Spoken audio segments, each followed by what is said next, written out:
Over in the state of California, a man who was previously a sitting member of a city council, he was convicted and sentenced to jail for running an elaborate voter fraud scheme. Specifically, using his deep connections within the local community, this man allegedly falsified voter registration documents and pressured people into voting for him during the 2020 election cycle. Although to really explain what happened here, let me back up for a quick moment and set the stage for you properly right after you take a super quick moment to smash those like and subscribe buttons so that the YouTube algorithm will be quite literally forced to share this information out to ever more people. Now, with that out of the way, to start with, early last year, a man named Shakir Khan of San Joaquin County, he was arrested on multiple felony charges related to voter fraud. Now, at the time, Mr. Shakir Khan was a member of the Lodi City Council. However, according to the local sheriff's office, Mr. Khan was discovered to be stashing at least 41 filled-in mail-in ballots at his home, registering at least 23 people to vote using his home as their address, as well as using his email and his phone number to register 47 others. And according to footage that was obtained by the sheriff's office, who actually went out into the community and spoke with the local residents, the people explained how Mr. Khan, again, allegedly pressured them to vote for him, as well as how he, again, allegedly falsified their voter registration documents. Now, initially, when he was first arrested, the San Joaquin District Attorney charged Mr. Shakir Khan with the following: procuring false voter registration, falsely filing a declaration of candidacy, voting more than once, registering a fictitious person to vote, among several other election-related crimes. These charges stem from a long and thorough investigation that was conducted by the local sheriff's office after they were tipped off about an election racket that was taking place in their own backyard. In fact, when he was announcing the findings in his investigation, Sheriff Patrick Withrow, who is the sheriff of San Joaquin County, he said the following in a statement, quote, "Council member Shakir Khan attempted to undermine, manipulate, and violate one of our most fundamental rights here in our country, and that is the right to free and fair elections. It appears Councilman Shakir Khan has targeted members of his own community, our Pakistani community in the North County." Now, in terms of how exactly this alleged targeting played itself out, well, during a press conference, the sheriff's office, they laid out how their investigation started, as well as what they actually discovered in the course of their investigation. And so to start with, this is what the sheriff's office said began happening in the year 2019. And just for your reference, I'm going to speed up the video press conference a little bit so that way we can get through it faster. It started back in 2019. We began to see a spike in criminal activity on the Waterloo corridor in East Stockton. And some of the violent activity that we saw was, robberies, assault with deadly weapons. There was even a homicide out there. So we tasked the team to find out what the root cause of that violent activity was, and began an investigation to find out what was going on and if there was anything that we can do to restore order in that area. So as my team began to investigate and look into the matters of what was going on out there, they located a series of illegal internet gambling locations. These are locations that are set up in random buildings, back of stores and shops. Some of them were even set up in a garage of somebody's house. So we put together a plan to shut down these illegal gambling locations, and most of them complied. But there was one that refused to comply on a minimal action level, and that was the American Smokers Club on Waterloo Road. During our investigation, we found that that was owned by Shakir Khan. He is, as you know, a sitting council member of the city of Lodi. And as we began to do our investigative techniques, we looked into, doing undercover operations, doing search warrants, things of that nature, surveillance on it, and we even hired a forensic auditor to look at some of the evidence that we were collecting. And there was indications that Shakir Khan was laundering money to Pakistan and had contacts down in Southern California. And so, just to summarize, there is an increase in crime in the local area. The sheriffs come in, and among other things, they attempt to shut down locations engaged in illegal gambling. Almost all the locations comply, except for the one outfit that happens to be owned by Mr. Shakir Khan. And so, the next step was to get warrants for both the business as well as Mr. Khan's home. And while the sheriffs were expecting to find items related to illegal gambling, what they weren't expecting is to find several dozen already filled in mail-in ballots. Take a listen. And in September of 2020, we executed a search warrant on Shakir Khan's business, the American Smokers Club. If you look on the left over here, you'll see the search warrant that we issued, and That's how we made our way into the facility, and we were able to seize instruments and monies that were used for criminal activity. If you look at the lower right-hand side, you'll see an internet gambling machine there, some of the cash that was on scene, and up on top, there's even rules of how to behave while you're in there gambling.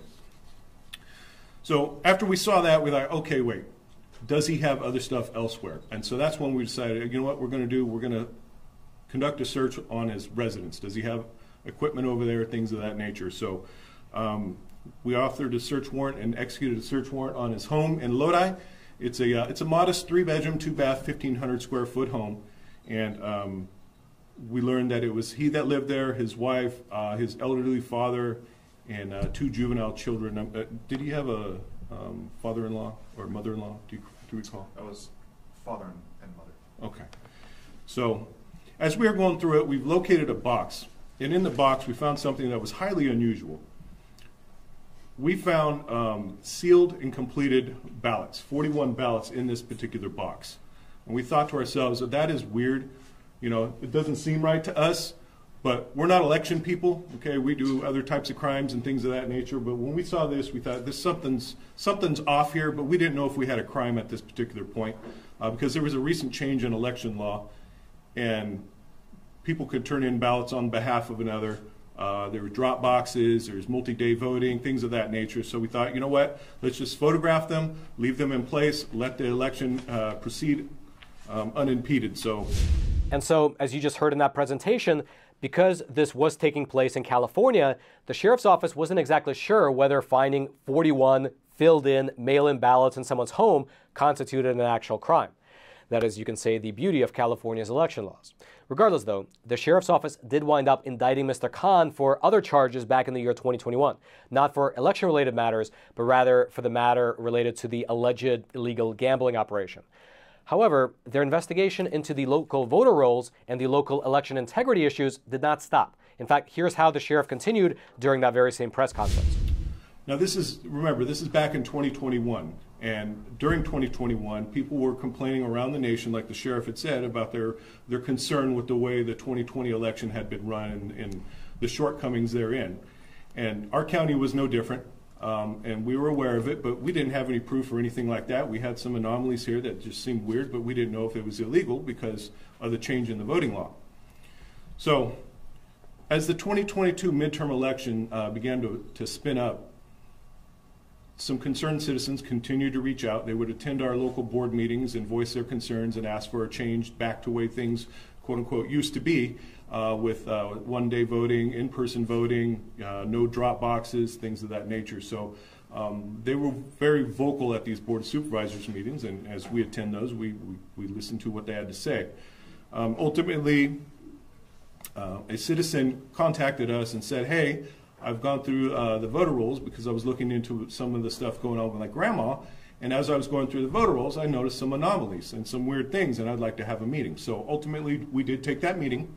We sat down with them, and this person showed us the voter roll analysis that they had conducted, and sure, there was a lot of weird things that we saw in the voter rolls. Things that we didn't really understand were legal, not legal. It was just odd to us. But when she had pointed out a particular address in Lodi District 4, that's when it clicked in our head, wait a minute, that's Shakir Khan's address. Those are the 41 ballots that we saw. Is this legal? Is this proper? We don't know, but now we're going to look into it. All right, just to pause here for a super quick moment, here's a question. Why is it that we live in such an advanced era of human history in terms of both technology as well as medical breakthroughs, but you still have millions and tens of millions of Americans who are more unhealthy and more overweight than ever before? Well, according to board-certified physician Dr. Amy Lee, who is also an expert nutritionist, one of the main reasons is that currently 3 harmful foods are being passed off as health foods all over the country. These 3 particular foods can cause weight gain, clog your digestive tract, deplete your energy, wreck your skin, and they're even banned in other countries. And yet, here in the US, they're not only legal, but they're actually being promoted as being healthy. If you want to find out what these 3 fake health foods are, just head on over to 3harmfulfoods.com/Roman B. Over on that page, Dr. Lee explains how to stop and reverse the damage to your body by simply learning which 3 foods to avoid and how to spot them when you're shopping. And by doing so, You can experience easier weight loss, smoother digestion, and more energy. And so again, that's the number 3harmfulfoods.com/Roman B. I'll also throw the link down into the description box below. Okay, so just to recap again. A concerned citizen goes to the local sheriff's office with an analysis of the local voter rolls showing that something was amiss. And among the problems with the rolls was that Mr. Khan's address seemed to appear multiple times. The sheriffs, who remembered seeing over 41 ballots at Mr. Khan's house when they were conducting the other investigation, they began to connect the dots. Here's how the sheriff continued during the press conference. And so ultimately, as we're looking into it, we located roughly 70 names that were registered to either Shakir Khan's house, his email, or his phone number that he had that we knew were factually his. And so that's 70 people that he was able to register using some sort of combination thereof. So through our previous investigation, we had access to his emails, and we did an analysis of his emails. And this is where we found on the one on the left is all the email receipts from the Secretary of State. When you go online to register to vote, you get an email response from the Secretary of State saying, we received your request to vote online or to register to vote. And so as you can see, these are all coming back to Shakir Khan's personal email that he used. And so, seeing this obvious anomaly, the sheriff's office decided to execute on a search warrant of the local election registrar's office. And once they did, once they came in and pulled the records as well as the voter rolls from the county, well, here's what they found. So as we're going through the voter rolls, and we got our own copy directly from the register of voter, we started going through it, and this is, we pulled the ballot envelopes. And as we're going through the ballot envelopes, we thought, hey, something jumps out at us. I don't know if you guys can see it, but all the handwriting seems to be the same, right? Even looks like maybe even the same pen. We don't know. It's highly unusual. Again, is this illegal? Not necessarily, but it is odd. It is odd. It does give us some concern. So we decided we were going to look further into it. Now, as all this is happening, as the sheriffs are building their case and making all these different discoveries, they decide to go to Mr. Khan's home and do a compliance check on him regarding a totally separate matter, because apparently he left the state of California when he shouldn't have. And when they went there and searched his home, well, lo and behold, they discovered more ballots. Take a listen. We decided we're going to do a compliance check on Mr. Khan here. And so we went to his house to go check and see if he had any instruments of gambling or anything like that. And lo and behold, we find more ballots. This is in 2022, coming up to the 2022 election. Now, these are ballots. These are not filled out. These are not open. These are unopened ballots. But they're not for him, and they're not for his residence. Or some of them were not for his residence. That in and of itself, according to the election code, could be a crime. So, okay, now we got some bigger issues here. During the presentation, the sheriff goes on to give more and more evidence of things like fake signatures. They went out to actually canvass the local community and ask the local residents whether they were really the ones filling out the forms. And after conducting the full investigation, they determined that there was enough evidence to indict Mr. Shakir Khan on election fraud-related charges and bring him into jail, which they subsequently did. Now, shortly after his arrest, Mr. Shakir Khan was released from jail under the condition that he has to wear an ankle monitor and not leave the state of California. And after he was let go and he came back home, a reporter from a local ABC affiliate was right there waiting, and they asked Mr. Khan some questions. And there was one particular exchange that was really worth highlighting. Take a listen. First of all, I want to thank all my supporters, my family, and everybody for their support and prayers. And I want to make one thing clear. There are a lot of speculations around that I resigned from City Council. I want to make sure that people understand I did not resign from the City Council seat. I did not authorize anybody to release any statement on my behalf. And I think what happened was it was totally wrong that the mayor went into the lobby, a booking room, and just, under the pressure, asked me to resign. It was wrong. And I wasn't offered any attorney, client privilege, and I did not resign. I'm going to continue to serve the people of my district, and I have worked hard for my campaign and all the community that supported me. Now notice that during that interview, Mr. Khan said that he did not resign. However, up until that very moment, there were many different news reports saying that he did resign. And so what was the truth? Well, lo and behold, the sheriff's office released body cam footage inside of the jailhouse showing that, indeed, Mr. Khan agreed to resign from the city council just hours after he was arrested on these election fraud-related charges. Take a look. I think you should resign. Resign, right? It's better. It looks bad. Think about your family. You got your kid. You know, is it even worth it at this point? You should just step aside, because the longer you're on the city council, the longer these stories go. It's one thing to be here. The worst thing is you have your kids watching. Yeah. Like, Watching. why even deal with that? Yeah. You know, how about you fight it, and if you're cleared of all charges, you'll win in the next election. Okay, I'll probably do that then. It's worth it, Jack. That's why I want to personally thank you for coming here, you know, and that's why I wanted to make sure I get your advice. Yeah. I'll do that, you know. Yeah. I think just to save yourself the headache, I'm happy to put out a statement saying I talked to Councilmember Khan. He agreed to resign, and I think that's the right course. I'm not going to say anything. I will talk to my lawyer tomorrow, and then just have him, you know, make a statement. Is that better? Yeah. Well, so if it's okay with you, I'd like to just. Can I get a pen and a piece of paper? Let me just write out something for you. Okay. And if you agree to it, then we can just sign right here. And then I could go to the media, and at least it gets rid of the national. You know what I'm saying? Yeah. Okay, I appreciate it, Shaq. No problem, Mikey. Good luck, man, you know. Now, it is worth mentioning that despite the fact that Mr. Khan clearly signed those papers, he is right now attempting to take back that decision, saying that it was made while he was under duress. In fact, he is literally right now in the process of suing the city to try and reverse the decision. Quote, Khan is suing Lodi's mayor and council for alleged unlawful conduct in removing him from his position on the city council. He argues that he was pressured to resign during a police interrogation. Regardless of that, though, whether or not he's a sitting member of the city council really does not change the underlying issue, the fact that he's been charged with an array of voter fraud-related charges, and he's facing a possible 40-year prison sentence. But don't worry, he got nowhere near 40 years in prison. That's because after fighting the charges for about a year, Mr. Shakir Khan wound up taking a deal, and he pled no contest to the charges. Quote, as a part of the deal, he'll receive a 2-year sentence at the San Joaquin County Jail.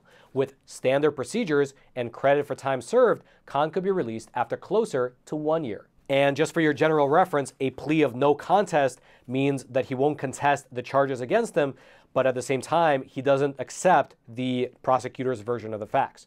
And perhaps because of that, in a statement that was released to the public shortly after taking the plea deal, Mr. Khan had nothing resembling an apology. And instead, in his statement, he painted himself and his wife as the victims of prosecution. Here's specifically what Mr. Khan's lawyer released as a part of their statement. Quote, the decision to enter a plea of no contest is not one that comes lightly. However, Mr. Khan has chosen to take this path as a means to an end, ensuring that he can return to his family in the shortest time possible. He has a wife and young children whose well-being has been at the forefront of his considerations throughout this process. And so, there you have it. About a year in prison for, again, allegedly running a citywide election fraud operation. If you'd like to go deeper into this particular story, I'll throw my research notes down into the description box below this video for you to check out. And then lastly, if you enjoy this type of content and you're just thinking to yourself, man, I love this content, I just wish Roman would publish more episodes every single week. Well, you're in luck, because I do. Over on Epoch TV, our awesome no-censorship video platform, I publish anywhere between 1 to 3 exclusive episodes of Facts Matter every single week, usually on topics that are unfortunately too spicy for here on YouTube. If you'd like access to those exclusive episodes, the huge backlog from the last several years, as well as all the other plethora of content over on the website, well, you can sign up by clicking on that link right at the top of the description box below. And the best part is that if you're not fully satisfied with the content, if you do not fall in love with it, you can cancel at any time. And so the promotional sale is a real no-brainer. The idea is just to get you in the door, get you to fall in love with the content, and then hopefully be a subscriber for a long, long time to come. Years, perhaps even decades. And so again, if you want to take advantage of that sale, the link is right there at the top of the description box below. I hope you check it out. And then until next time, I'm your host, Roman from the Epoch Times. Stay informed, and most importantly, stay free.